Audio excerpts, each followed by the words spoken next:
শীতকাল মানেই মেলা, আর মেলা মানে অনেক রকম খাবার। আমরা খোঁজ পেয়েছিলাম মধ্যমগ্রামে নাকি আহারে বাহারে মেলা বসেছে, তাই আর দেরি না করে রবিবার সন্ধ্যাবেলাটাই পরিবার সহ চলে গেলাম সেখানে আড্ডা দিতে। তো ওয়েলকাম টু মাই চ্যানেল, নতুন আর একটা ভিডিওতে তোমাদের সবাইকে ওয়েলকাম। চলো মেলাতে কি কি এনজয় করলাম সেটা তোমাদের সাথে শেয়ার করি।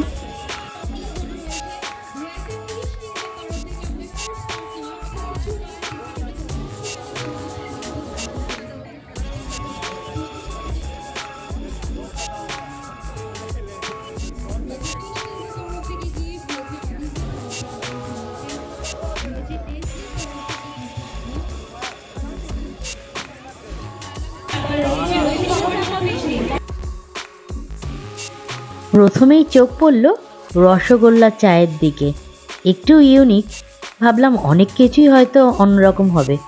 ও মা, তারপরে দেখি নর্মালি কানু কাকু চায়ের দোকানের মতো চা করা রয়েছে, একটা ভারে মদনের দোকানের মতো রসগোল্লার মতো টপস করে ফেলে দিল, আর তার মধ্যে কিছুটা নাড়াচাড়া কি করলো কে জানে, আর গরম চা ঢেলে দিল। ঢেলে দিয়ে একটা কাগজ দিয়ে হাতের মধ্যে সার্ভ করে দিল। ভাবলাম কি না কি হবে কে জানে, নামটা শুনেই ইউনিক মনে হয়েছিল, তো ভাবলাম ট্রাই করে দেখা যাক। গরম গরম চা রসগোল্লার ওপর ঢেলে দিল। কোনোদিনও এরকম খাইনি বাপের জন্মে, আজ প্রথমবার ট্রাই করছি। দেখা যাক, তোমাদের সাথে রিভিউগুলো তো অবশ্যই দেব।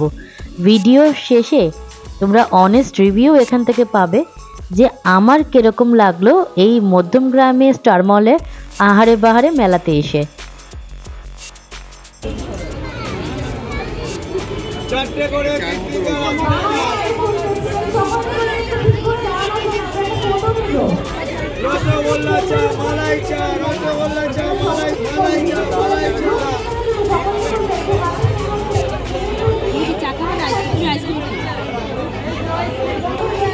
কেমন খেতে বলো?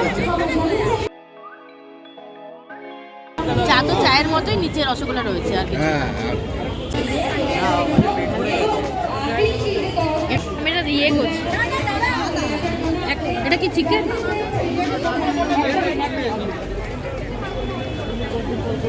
তারপরে চোখ পড়ল লম্বা লম্বা বাঁশের দিকে। মেলাতে এসেছি, আর কেউ বাঁশ দেবে না তা কখনো হয়েছে নাকি? তো নিজেই যেচে বাঁশ খেতে গেলাম বাঁশের দোকানে।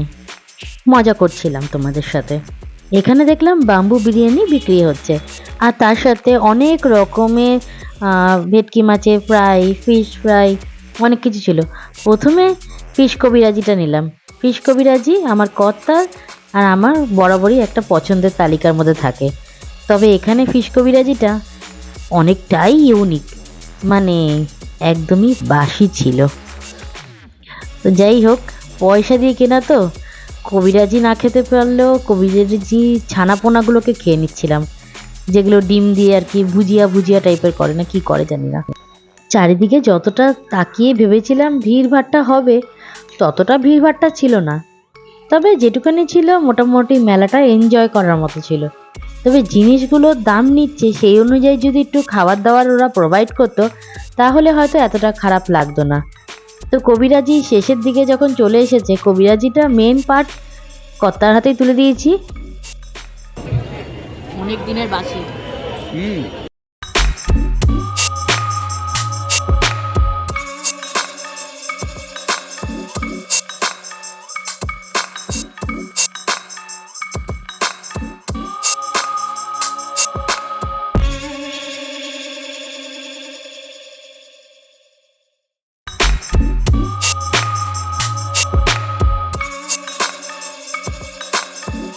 কবিরাজি খেতে খেতে আমাদের বাম্বু বিরিয়ানি কিন্তু চলে এসেছে। তো চলো এটাও টেস্ট করে নেওয়া যাক, দেখা যাক এটা কতটা মন জয় করে নেয়। তো গরম গরম বিরিয়ানি দেখেই যেন লোভ লাগছিল, আর এই হালকা হালকা ঠান্ডার মধ্যে গরম গরম যে কোনো খাবারই যেন অমৃত লাগে। সে বিরিয়ানি বলো আর আমাদের বাঙালি সব থেকে প্রিয় সেদ্ধ ভাতই বলো। আশা মতো কতটা কি হয় দেখা যাক। প্রথমে তো চামচটা দেখে অবাক হয়ে গেলাম, বিরিয়ানির চামচ, তাও এরকম পেস্ট্রি কেকের চামচের মতো, এত ছোট। তবে আমার আবার ছোট ছোট জিনিসগুলো খুব ভালো লাগে, মিনি মিনি জিনিসগুলো, সেটা তোমরা আমার ভিডিওগুলোতে দেখলেই বুঝতে পারো। তো চলো দেখা যাক। চামচটাকে তো কাছে টেনে নিলাম, এবার বিরিয়ানির প্রথম বাইট নেওয়ার পালা। গরম গরম ভালো লাগছিল, তবে একবারে কিছু বুঝতে পারি না, আমি আবার গরম জিনিস খেতে পারি না, বেশি গরম হলে তো মুশকিল হয়ে যায়, আমার তো নাক দিয়ে কান দিয়ে ধোয়া বেরোতে থাকে। মার্কস যদি দিতে হয় বিরিয়ানি, তাহলে আমি বলবো 10-এর মধ্যে 6 পেয়েছে, কারণ আমাদের ক্যান্টনমেন্টে পাপুর দোকানে বিরিয়ানি বা আমাদের দুর্গানগরের লোকাল যে বিরিয়ানিগুলো আছে 50-60 টাকায় পাওয়া যায়, এর থেকে একটু বেটার খেতে হয়, সেই তুলনায় কিন্তু অতটা টেস্টি ছিল না। পরে যেটা ফান্ডা বুঝতে পারলাম, বাম্বু বিরিয়ানির মধ্যে বিরিয়ানি হচ্ছে না, বিরিয়ানি হয়ে যাওয়ার পরে বাম্বুর মধ্যে ঢোকানো হয়েছে। তো যাই হোক, আর একটা দোকানে চলে গেলাম যেখানে সব কিছু আইটেমই ছিল ডিম দিয়ে তৈরি, ডিমের কাটলেট, ডিমের রোল, ডিমের ছানা বড়া, তারপরে কি ডিমের পাটিসাপটা, ডিমের ফিঙ্গার, তো এরকম ডিম্ব দিয়ে পুরো দোকান সাজিয়ে দিয়েছে।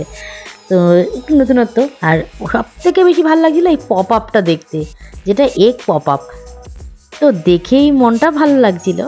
তবে এটা আমরা অর্ডার করিনি, কারণ পাশে একজন অর্ডার করেছিল, তার খুব একটা ভালো লাগছিল না বলে, তো তার মুখের এক্সপ্রেশন দেখে আমরা এখানে এগ ফিঙ্গারটা অর্ডার করলাম। এইটা মোটামুটি ভালো ছিল, তবে সাইজগুলো অনেকটাই ছোট ছিল। এটা কত? এটা 50 টাকা, এটা 60 টাকা। এই রসগোল্লা 4টে 100 টাকা। ওই পাশেরটা এটা রসমাধুরী 40 টাকা পিস। এটা নিতে পারবেন ম্যাডাম, ভালো হবে খেতে। চকলেটস এখানে আছে ম্যাক্সিমাম ফ্লেভার, এগুলো বক্স আপনার 30 রুপিস থেকে স্টার্টিং আছে। এই ছোট ছোট আচ্ছা এইটা 40 আছে, এটা Piece? 35 আছে, হ্যাঁ পিস। আর এখানে আছে 5 পিস 60 আছে, 60তে এইটা পাবেন, এইটা পাবেন, এখানে এটা 5 পিস 60 টাকা। 60 টাকা। এবার মিক্স করে নিতে পারবেন। আচ্ছা, এগুলো কি কি ফ্লেভার আছে? এখানে আপনার ডার্ক আছে, হোয়াইট আছে, কফিতে এই চাটনি করে আছে, আর সাথে এগুলো কত করে? এগুলো আলফানসো ম্যাঙ্গো 60 60। এটা 60, এটা 60, এখানে দোকানে ফ্লেভার আছে 60। আর এই যে এগুলো এটা আছে 425। 425 টাকা। এটা হচ্ছে রাসবেরি, রাসবেরিটা সবথেকে কস্টলি আছে, আর এতে পুরো মিক্স আছে, এখানে ওরিও আছে, এটা ম্যাঙ্গো আছে, আলফানসো ম্যাঙ্গো। না না, এইটা আছে আপনার 375, এটা 375, এই দুটো 350। আর এখানেও আছে, এখানে 200, 275, 250।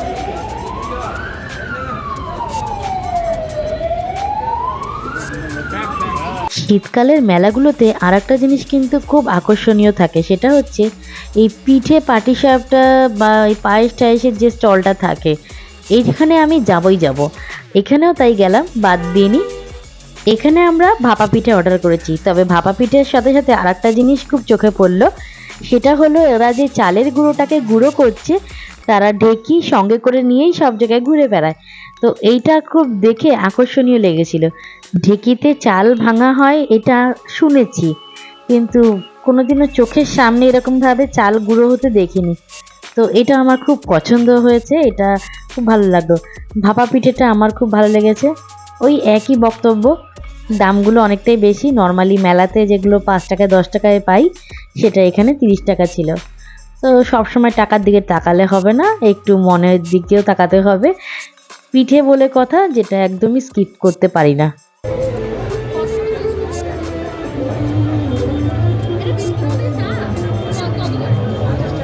হ্যাঁ 50 রুপিস। 50 এগুলো কি আছে? চিকেন কাটলেট, এগ টেবিল, এই টেবিল কত?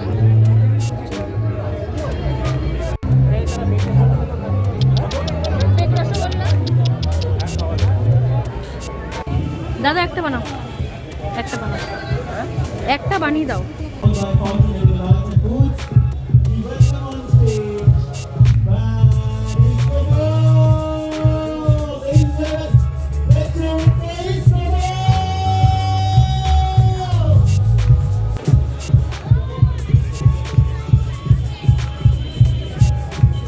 এটা কি ফ্লেভার?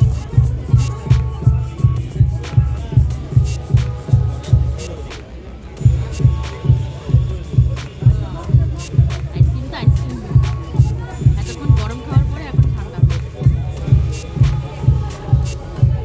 পানটা জিজ্ঞেস করে নাকি সে? চোরচুপুরি খাওয়া যা যা কিছু নেই, সব নর্মাল। কোন হোয়াইটটা? চকলেটের? হোয়াইটটা হোয়াইট চকলেট 50। দোকানে চকলেট।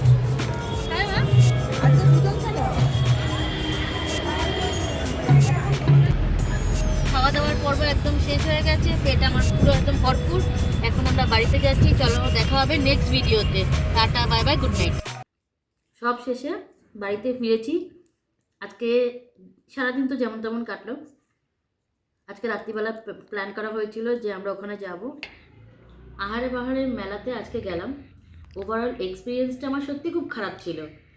তো প্রথমে যখন আমরা ঢোকার পরে আমরা প্রথমেই খেলাম হচ্ছে রসগোল্লা চা, যেখানে সামান্য একটু চায়ের মধ্যে রসগোল্লা একটা দিয়ে 40 টাকা দাম নিয়ে নিয়েছে। তারপরে খেলাম একটা ফিশ কবিরাজি, যেটা ছিল পুরোপুরি বাসি, একদমই পছন্দ হয়নি। আর ছিল ব্যাম্বু বিরিয়ানিটা, অনেক কিছু ছিল যেগুলোর মধ্যে আমাদের একটু পছন্দ জিনিসগুলো ছিল। ব্যাম্বু বিরিয়ানিটা সেটা কোনোদিন খাইনি, আজকে ফার্স্ট টাইম খেলাম, কিন্তু কোয়ালিটি নর্মাল 40 টাকার বিরিয়ানির থেকেও খারাপ। তারপরে হলো এত কিছু খাওয়ার পরে ডিমের একটা কি কাউন্টার ছিল, সেখানে গেলাম। সব রকম আইটেম ডিমের ছিল। ওখানে ভদ্রলোক বললেন যে ডিমের ফিশ ফিঙ্গারটা খেতে, ওটা সব থেকে বেশি ভালো। তো ওটাই ট্রাই করলাম। এইটুখানি সাইজে ফিশ ফিঙ্গারটা ছিল, 4টের দাম। ফিশ ফিঙ্গার না, ডিম ফিঙ্গার। ওই সরি, ডিম ফিঙ্গার। ওটা 4টের দাম নিয়েছিল 60 টাকা, ভুল হয়ে গেছে। তারপরে সব শেষে আমরা গেলাম পিঠের কাউন্টারে। শীতের দিন যেহেতু এত কিছু টেস্ট করার পরেও আমরা গেলাম পিঠের কাউন্টারে, যেখানে একটা পিঠের দাম 30 থেকে 40 টাকা করে। নর্মালি আমরা এমনি মেলাতে যেই ভাপা পিঠেগুলো 10 টাকা করে খাই, সেখানে ওটা 30 টাকা করে। এটা চলো ঠিক আছে, খুব একটা যে ভালো তা না। যতটা আশা নিয়ে গেছিলাম ততটা আশার মতো হয়নি, আশা পূরণ হয়নি আর কি।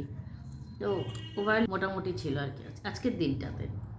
সব শেষে আর একটা কথা বলি, আমি যেহেতু একজন হোম বেকার, ছোটোখাটো হোম বেকার, তো আমি হোমমেড চকলেট, হোমমেড কেকস এগুলো আর কি সেল করি। নর্মালি আমরা যেগুলো আর কি সেল করি 100-150 এরকম, সেই চকলেটগুলো তোমরা ভিডিওর মধ্যেই দেখতে পেয়েছো যে ওগুলো 350, 400, 450 এইরকম ধরনের দাম রেখে মানুষকে লোটা হচ্ছে। মানুষ তো একটা আশা নিয়ে যায়, তো সেখানে সবার বাজেট অনুযায়ী তো একটা জিনিস করা উচিত। সেখানে এত হাই হাই দাম রেখে ঠিক না। চলো ঠিক আছে, নেক্সট ভিডিও নিয়ে খুব তাড়াতাড়ি তোমাদের সাথে দেখা হচ্ছে। সব শেষে শুভরাত্রি।